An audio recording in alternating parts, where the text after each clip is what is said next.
प्रतिलोम त्रिकोणमितीय फलन के भाग 1 के वीडियो में आपका स्वागत है। तो चलिए जानते हैं इसमें हम क्या पढ़ेंगे।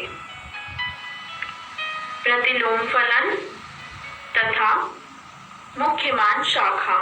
तो चलिए शुरू करते हैं प्रतिलोम फलन की परिभाषा से।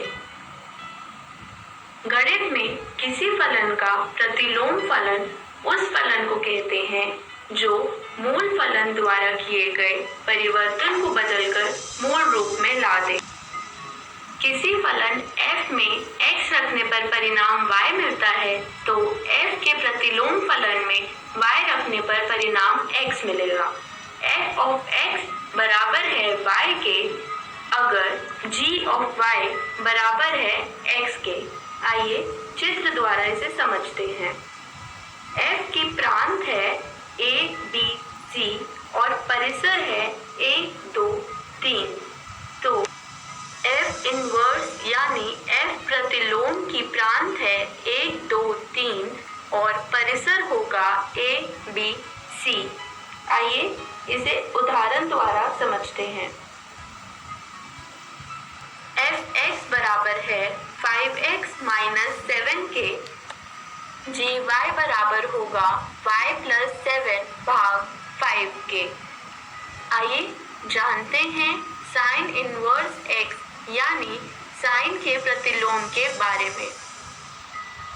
साइन इनवर्स x की प्रांत है -1 से 1 और परिसर है -π/2 से π/2।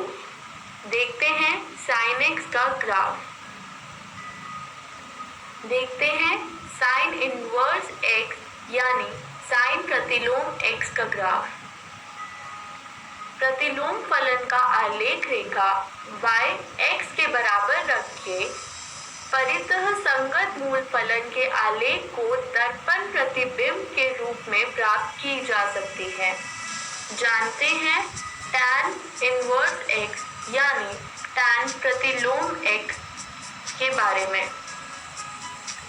tan इनवर्स x का प्रांत है r यानी वास्तविक संख्या और परिसर है -π/2 से π/2।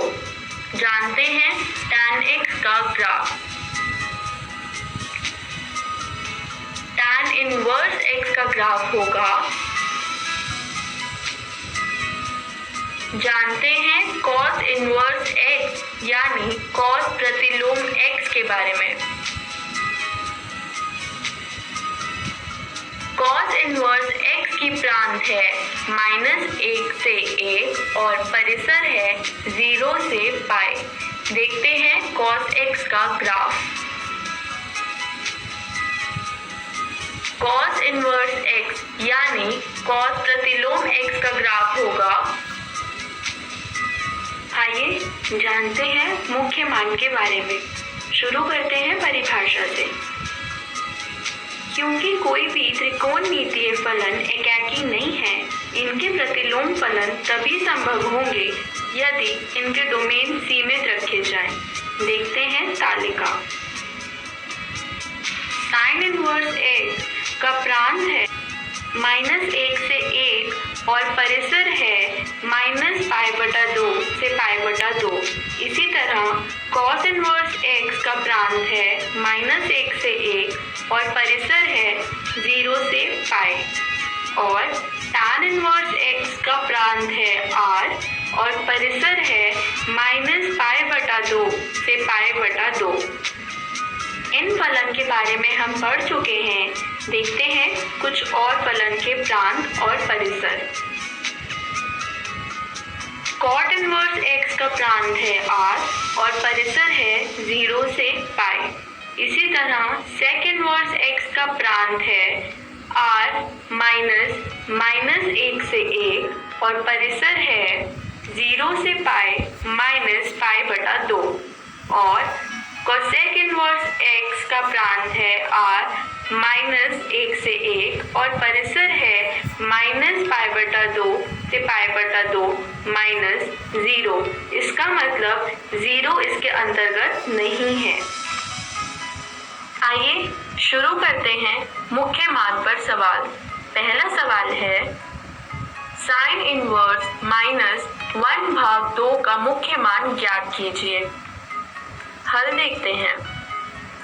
मान लीजिए कि साइन इनवर्स यानी साइन प्रतिलोम -1/2 y के बराबर है। अतः साइन y बराबर होगा -1/2 के, जो कि बराबर होगा -sin π/6 के। यहाँ हमने π/6 इसलिए लिखा है क्योंकि हम जानते हैं sin π/6 बराबर है 1/2 के, जो कि बराबर होगा sin -π/6 के।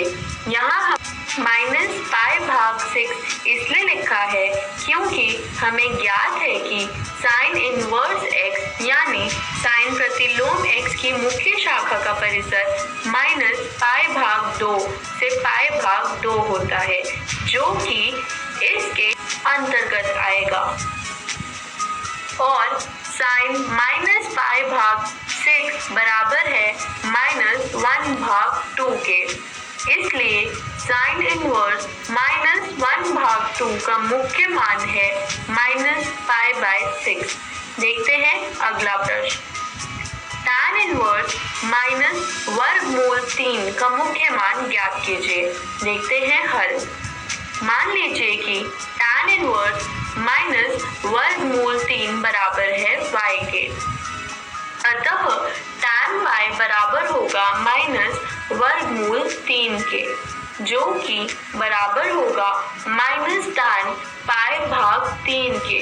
यहाँ हमने π/3 इसलिए लिखा है क्योंकि हम जानते हैं tan π/3 बराबर है √3 के, जो कि बराबर होगा tan -π/3 के।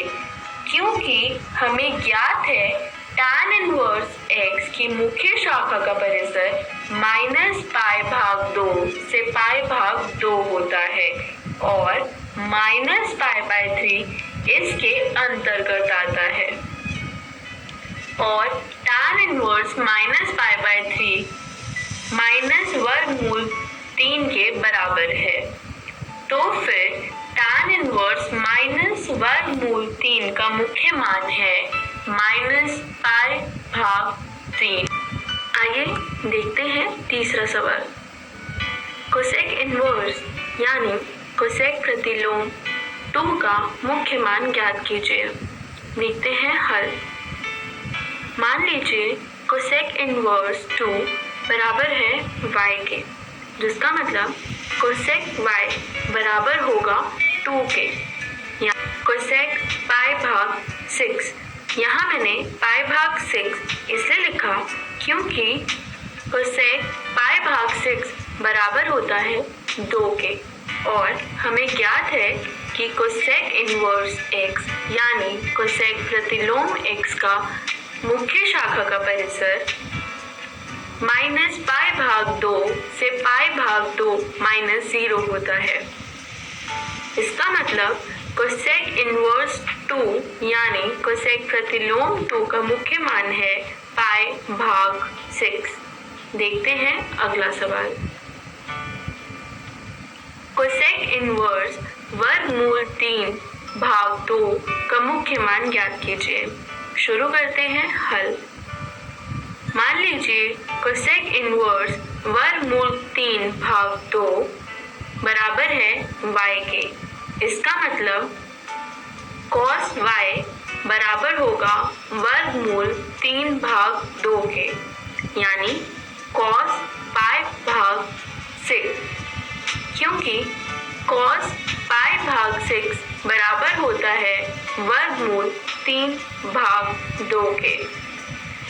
हमें ज्ञात है cos इनवर्स x यानी cos प्रतिलोम x की मुख्य शाखा का परिसर 0 से π होता है।